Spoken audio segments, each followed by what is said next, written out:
अस्सलाम वालेकुम, जाहिद आपका होस्ट एक बार फिर आपकी खिदमत में हाजिर है। आप देख रहे हैं हेल्प हाउस। दोस्तों, आज की इस वीडियो में काफ़ी दोस्तों को गलत कंफ्यूजन है कि विजिट वीज़ा की मुद्दत जो है एक्सपायर होने के बाद सफ़र किया जा सकता है 3 दिन के अंदर या 2 दिन के अंदर। कौन सा कैलेंडर हिजरी या ग्रिगोरियन फॉलो करते हैं, तो कौन सा कैलेंडर के मुताबिक विजिट वीज़े को देखना चाहिए, इस मामले में थोड़ी सी इन्फॉर्मेशन मैं आपको दूंगा। वीडियो की तरफ बढ़ने से पहले हेल्प हाउस को ज़रूर सब्सक्राइब करिए।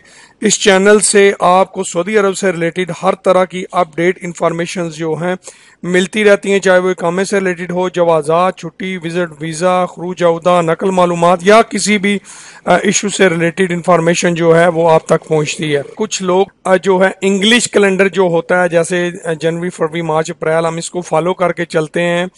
ये कैलेंडर जो है एक्चुअली जो वीज़ा एक्सटेंशन या इकामा या इस तरह की जो चीज़ें होती हैं वो अरबिक कैलेंडर के सऊदी अरब जो है के हिसाब से एक्सटेंड करता है। तो कभी भी आप अगर आपकी मिसाल के तौर पे जो अरबिक में डेट लिखी है, जो साल लिखा है, मंथ लिखा है, आपने उसको अगर ग्रिगोरियन में यानी कन्वर्ट करना है इंग्लिश कैलेंडर में, तो उसको कन्वर्ट करके देखेंगे तो फिर आपका हिसाब जो है निकलेगा। लेकिन अगर डायरेक्ट आप उस तारीख को देख के वो समझेंगे कि अरबी की मान लीजिए 12 लिखी है, आप समझेंगे कि ये सितंबर चल रहा है तो 12 तारीख है इसकी, तो वो आप 1-2 दिन का फर्क पड़ जाएगा आपका और आपको उससे प्रॉब्लम क्रिएट होगी।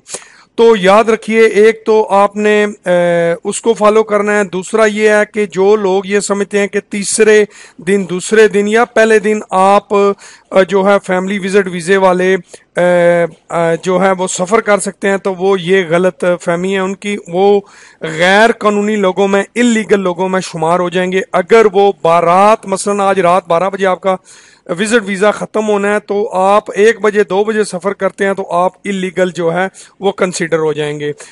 तो इसलिए आप कोशिश ये करें, जिस दिन जाना है उस दिन रात 12 बजे से पहले या 1 दिन पहले जो है आप सफ़र करें। तो हमारा जो मेन टॉपिक था वो को क्लियर बता दिया है। उम्मीद करता हूँ आपको समझ आई होगी। चैनल को ज़रूर सब्सक्राइब कीजिए। अल्लाह हाफिज़।